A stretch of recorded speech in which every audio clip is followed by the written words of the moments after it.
Further debate? I recognize the member from Kingston and the Islands. Thank you, Madam Speaker, and I have to say it's nice to see you in that chair. It is with the greatest honor that I rise today to speak in support of Bill 137, Cy and Ruby's Act, Parental Recognition 2015.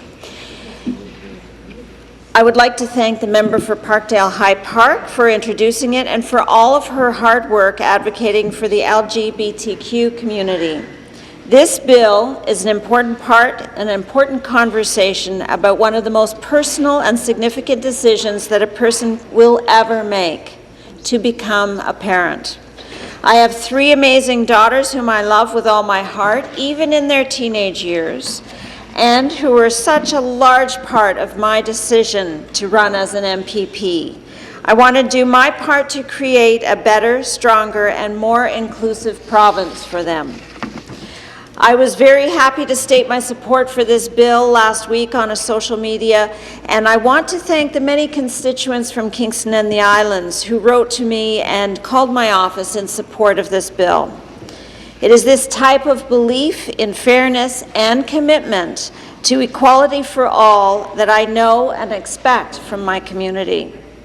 This was also when I learned that Kirsty Mathers McHenry, one of Cy and Ruby's mothers and the force behind the change in this legislation, calls Kingston her hometown and earned her law degree at Queen's University. After each of their children was born, Kirsty and Jennifer had to go through a long, expensive, emotionally challenging, and sometimes humiliating process to get the law to recognize Kirsty as a parent to their 2 children. I can only imagine Kirsty's fear when her pregnant wife experienced medical complications during her pregnancy. And had the worst happened, Kirsty would have had no legal recognition as Ruby's parent. Nobody should have to go through this. Currently in our province, if the sperm donor is known to the 2 women, a woman married to a woman who gives birth, it is not automatically considered as a parent. However, if the donor is not known, then the legal parental rights are automatic. This scenario begs the question, why does a marital spouse who has conceived, planned for the child, and rejoiced at his or her birth have to go through a legal process to obtain their equal parental rights?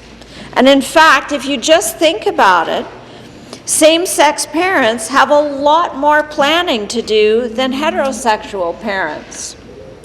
Currently, there is a presumption of legal parental recognition that differentiates LGBTQ couples. Kirsty and Jennifer have applied their legal expertise to make sure that other families do not have to face these challenges when they should be focusing on the overwhelming joys of just being a parent. I want to sincerely thank them for their advocacy. Now, we've heard it all before, but it is 2015, folks, and modern families in our province come in many different shapes and forms. Single parents, to dads, to mums, blended families, and the law needs to address the needs and circumstances of every single one of these families.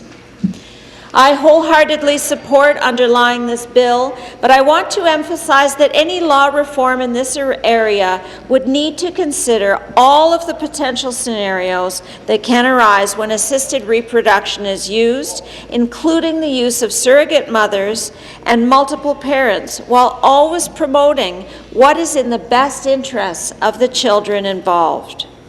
I know that there are many people across the province who have stories and experiences to share, and I would encourage them to do so to help us get these changes right and address the needs of all families, including Cy and Ruby's. Mr. Speaker, I also want to mention an important point about government forms and promoting inclusivity. The current practice when registering births does allow parents the option of manually crossing out the titles mother or father and replacing them with parent. However, Service Ontario and Ontario Shared Services are currently developing a PDF version of the Statement of Live Birth to be provided on request. This form provides a drop-down menu of additional titles a parent may choose when certifying their child's birth. Our government administers thousands of forms in Service Ontario in consultation with Ontario Shared Services, has been reviewing these forms to make further alterations if required to improve inclusiveness and equality. That's a good step forward, and I want to thank the government, the Minister of Government and Consumer Services for making this a priority. Mr. Speaker, I will always advocate and be committed to supporting all Ontario families and protecting the best interests of children.